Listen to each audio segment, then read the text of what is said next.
ದೇಶದಲ್ಲಿ ಕಳೆದ ಕೆಲ ದಿನಗಳಿಂದ ಎಟಿಎಂ ಮತ್ತು ಬ್ಯಾಂಕ್ಗಳಿಗೆ 2,000 ರೂಪಾಯಿ ನೋಟ್ಗಳ ಪೂರೈಕೆ ಕಡಿಮೆಯಾಗಿದೆ. ಇದಕ್ಕೆ ಏನ್ ಕಾರಣ ಅನ್ನೋದು ಈಗ ಬಹಿರಂಗವಾಗಿದೆ. ದೇಶದಲ್ಲಿ 200 ರೂಪಾಯಿಯ ಹೊಸ ನೋಟುಗಳನ್ನು ಬಿಡುಗಡೆ ಮಾಡೋದಕ್ಕೆ ಸಿದ್ಧತೆ ನಡೆದಿದೆ. 200 ರೂಪಾಯಿ ನೋಟುಗಳನ್ನು ಬಿಡುಗಡೆ ಮಾಡಿ ಹಂತ ಹಂತವಾಗಿ 2,000 ರೂಪಾಯಿ ನೋಟನ್ನ ಪೂರೈಕೆಯನ್ನ ಕಡಿಮೆ ಮಾಡಲಾಗುತ್ತೆ. 2,000 ರೂಪಾಯಿ ನೋಟುಗಳ ಬದಲಿಗೆ 200 ರೂಪಾಯಿ ನೋಟುಗಳನ್ನು ಚಲಾವಣೆಗೆ ತರೋದಕ್ಕೆ ಆರ್ಬಿಐ ನಿರ್ಧರಿಸಿದೆ. ಈ ಕಾರಣದಿಂದ 2,000 ರೂಪಾಯಿ ನೋಟುಗಳ ಪೂರೈಕೆಯನ್ನ ಕಡಿಮೆ ಮಾಡಲಾಗ್ತಾ ಇದೆ. ಜೊತೆಗೆ ಜನರು ಕೂಡ 2,000 ರೂಪಾಯಿ ನೋಟ್ಗೆ ಎಲ್ಲೆಡೆ ಚಿಲ್ಲರೆ ಸಿಗ್ತಾ ಇಲ್ಲ ಅಂತ ದೂರ್ತಾ ಇದ್ದಾರೆ. ಹೀಗಾಗಿ 200 ರೂಪಾಯಿ ಹೊಸ ನೋಟು ಬಿಡುಗಡೆಗೆ ರಿಸರ್ವ್ ಬ್ಯಾಂಕ್ ನಿರ್ಧರಿಸಿದೆ. ಕಳೆದ ತಿಂಗಳೇ 200 ರೂಪಾಯಿ ನೋಟು ಮುದ್ರಣಕ್ಕೆ ನೋಟು ಮುದ್ರಣಾಲಯಗಳಿಗೆ ಆದೇಶವನ್ನ ರಿಸರ್ವ್ ಬ್ಯಾಂಕ್ ನೀಡಿದೆ. ಹೀಗಾಗಿ ಇನ್ನೂ ಒಂದೆರಡು ತಿಂಗಳಲ್ಲಿ 200 ರೂಪಾಯಿಯ ಹೊಸ ನೋಟು ಜನರ ಕೈ ಸೇರಲಿದೆ.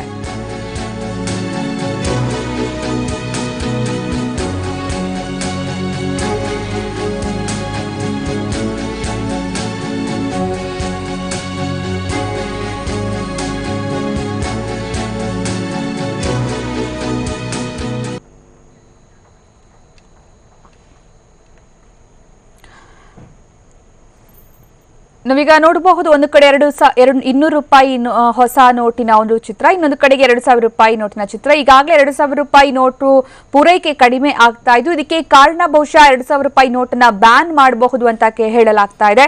2,000 ರೂಪಾಯಿ ನೋಟನ್ನ ಬ್ಯಾನ್ ಮಾಡಿದ್ರೆ 200 ರೂಪಾಯಿ ನೋಟು ಮಾರ್ಕೆಟ್ಗೆ ಬರುತ್ತೆ. ಹೀಗಾಗಿ ಕೆಲ ದಿನಗಳಲ್ಲೇ ಅದನ್ನ ಮಾರ್ಕೆಟ್ಗೆ ತರುವಂತಹ ವ್ಯವಸ್ಥೆ ಮಾಡಲಾಗಿದೆ ಅನ್ನುವಂತಹ ಮಾಹಿತಿ ಲಭ್ಯವಾಗಿದ್ದು, ಹಾಗಾದ್ರೆ 2,000 ರೂಪಾಯಿ ನೋಟು ಬ್ಯಾನ್ ಆಗುತ್ತಾ? ಒಂದು ವೇಳೆ 2,000 ರೂಪಾಯಿ ನೋಟು ಬ್ಯಾನ್ ಆಗಿದೆ ಆದ್ರೆ 500 ರೂಪಾಯಿ ನೋಟೆ ಅತಿ ಹೆಚ್ಚು ಬೆಲೆಯ ನೋಟ್ ಆಗುತ್ತೆ. ಹಾಗೆ 1,000 ರೂಪಾಯಿ ನೋಟ್ ಅನ್ನ ಈಗಾಗಲೇ ಬ್ಯಾನ್ ಮಾಡಲಾಗಿದೆ. ಈಗ 2,000 ರೂಪಾಯಿ ನೋಟು ಕೂಡ ಬ್ಯಾನ್ ಮಾಡಲಾಗುತ್ತೆ. ಆದ್ರೆ ಯಾವ ಕಾರಣಕ್ಕಾಗಿ ಮಾಡಲಾಗ್ತದೆ ಅನ್ನೋದ್ರ ಬಗ್ಗೆ ಹೆಚ್ಚಿನ ಮಾಹಿತಿ ಗೊತ್ತಾಗಬೇಕಾಗಿದೆ.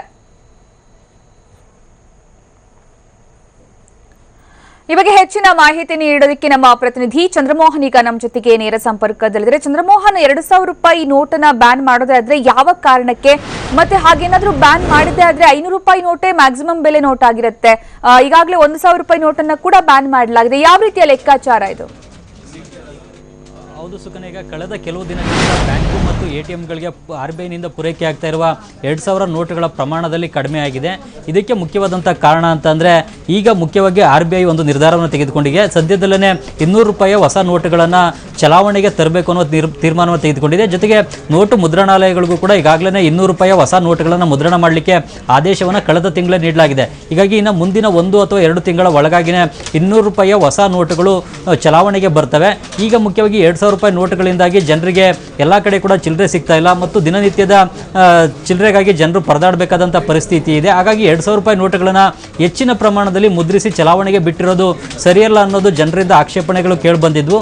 ಹಾಗಾಗಿನೇ ಈಗ ಆರ್ಬಿಐ ಕೂಡ ಇದ್ರ ಬಗ್ಗೆ ತಮ್ಮ ಬೋರ್ಡ್ ಮಂಡಳಿನಲ್ಲಿ ಚರ್ಚೆಯನ್ನು ನಡೆಸಿ 200 ರೂಪಾಯಿ ಹೊಸ ನೋಟುಗಳನ್ನು ಬಿಡುಗಡೆ ಮಾಡಲಿಕ್ಕೆ ತೀರ್ಮಾನವನ್ನು ತೆಗೆದುಕೊಂಡಿದೆ. ಈ ಕಾರಣಕ್ಕಾಗಿ ಈಗ ಬ್ಯಾಂಕು ಮತ್ತು ಎಟಿಎಂಗಳಿಗೆ ಪೂರೈಕೆ ಮಾಡ್ತಾ ಇರತಕ್ಕಂಥ 2,000 ರೂಪಾಯಿ ಹೊಸ ನೋಟುಗಳ ಪೂರೈಕೆಯಲ್ಲಿ ಭಾರಿ ಪ್ರಮಾಣದಲ್ಲಿ ಕುಸಿತ ಕಂಡುಬಂದಿದೆ. ಹೀಗಾಗಿ 500 ರೂಪಾಯಿ ಹೊಸ ನೋಟುಗಳನ್ನು ಹೆಚ್ಚಿನ ಪ್ರಮಾಣದಲ್ಲಿ ಪೂರೈಕೆ ಮಾಡಲಾಗ್ತಾ ಇದೆ. ಜೊತೆಗೆ 100 ರೂಪಾಯಿ ಹಳೆ ನೋಟುಗಳನ್ನು ಕೂಡ ಹೆಚ್ಚಿನ ಪ್ರಮಾಣದಲ್ಲಿ ಪೂರೈಕೆ ಮಾಡಲಾಗ್ತಾ ಇದೆ. ಹೀಗಾಗಿ ಈಗ ಮುಂದಿನ 1 ಅಥವಾ 2 ತಿಂಗಳ ಒಳಗಾಗಿನೇ 200 ರೂಪಾಯಿ ಹೊಸ ನೋಟುಗಳು ಚಲಾವಣೆಗೆ ಬರ್ತವೆ. ಈಗ ಬಿಡುಗಡೆ ಮಾಡಿರ್ತಕ್ಕಂಥ 2,000 ರೂಪಾಯಿ ನೋಟುಗಳ ಬದಲಿಗೆ 200 ರೂಪಾಯಿ ನೋಟುಗಳನ್ನೇ ಮುಂದಿನ ದಿನಗಳಲ್ಲಿ ಹೆಚ್ಚಿನ ಪ್ರಮಾಣದಲ್ಲಿ ಮುದ್ರಿಸಿ ಚಲಾವಣೆಗೆ ಬಿಡುಗಡೆ ಮಾಡಲಿಕ್ಕೂ ಕೂಡ ಆರ್ಬಿಐ ತೀರ್ಮಾನವನ್ನು ತೆಗೆದುಕೊಂಡಿದೆ. ಹಾಗಾಗಿ 2,000 ರೂಪಾಯಿ ನೋಟುಗಳನ್ನು ಕೂಡ ಮುಂದಿನ ದಿನಗಳಲ್ಲಿ ಹಂತ ಹಂತವಾಗಿ ಮುದ್ರಣವನ್ನು ಕಡಿಮೆ ಮಾಡೋದು ಮತ್ತು ಬಳಿಕ ಅವುಗಳ ಪೂರೈಕೆಯನ್ನೇ ನಿಲ್ಲಿಸತಕ್ಕಂಥ ತೀರ್ಮಾನವನ್ನು ಆರ್ಬಿಐ ತೆಗೆದುಕೊಂಡಿದೆ.